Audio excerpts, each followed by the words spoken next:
নমস্কার বন্ধুরা, আবার আমরা একটা নতুন রান্না নিয়ে আজকে চলে এসেছি। এই যে রান্নার উপকরণগুলো সব সাজিয়ে নিয়েছি। প্রথমেই লাগবে ময়দা, লাগবে সিদ্ধ করে রাখা আলু, লাগবে ধনেপাতা কুচো, ক্যাপসিকাম কুচো, লাগবে লঙ্কা, লাগবে পেঁয়াজ কুচো, লাগবে নুন, লাগবে তেল, লাগবে ধনে গুঁড়ো আর জিরে গুঁড়ো একসাথে করে ভেজে রাখা, লাগবে লঙ্কা গুঁড়ো, আজওয়ান গুঁড়ো, গোলমরিচ গুঁড়ো। এখন ময়দাতে দিয়ে দেব নুন, একটু তেল, পরিমাণ মতো জল। এইবার আমরা ময়দাটাকে ভালো করে মেখে নেব। দেখো, ময়দাটাকে আমরা খুব সুন্দর করে মেখে নিয়েছি। ভালো করে মেখে নিতে হবে, নরমভাবে। আমাদের ময়দা মাখা কিন্তু রেডি।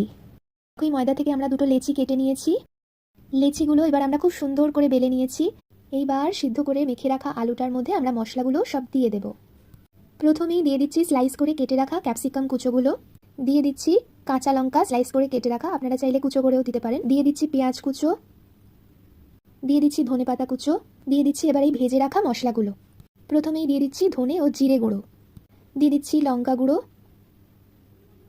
দিয়ে দিচ্ছি আজওয়ান, দিয়ে দিচ্ছি গোটা গোলমরিচ গুঁড়ো। এইবার ভালো করে এটিকে আমরা মাখিয়ে নেব, কারণ লাচ্ছা পরোটার ওপরে যে মিশ্রণ বা পুরটা আমরা দেব সেটা কিন্তু এই আলুটা দিয়েই হবে। এইবার যে আমরা পরোটাটি বেলে রেখেছিলাম তার মধ্যে ওই মাখা আলুটাকে আমরা দিয়ে দেব, সুন্দর করে ছড়িয়ে দেব। পুর হিসেবে ওটাকে দিয়ে দেব। পুরটি ভরে দেওয়ার পর আমরা পরোটাটিকে ভালো করে মুড়ে নিয়েছি। এখন এটিকে আমরা বেলে নেব। আবার আমাদের বেলে নেওয়া কমপ্লিট। এখন প্যানের মধ্যে আমরা তেল দিয়ে দেব এবং পরোটাটি সুন্দর করে ভেজে নেব। দেখো কি সুন্দর লাল লাল করে আমরা ভেজে নিয়েছি, খুবই সুন্দর দেখতে লাগছে। একদম পারফেক্টভাবে ভাজা হয়ে গেছে। আমাদের লাচ্ছা পরোটা কিন্তু একদম রেডি হয়ে গেছে।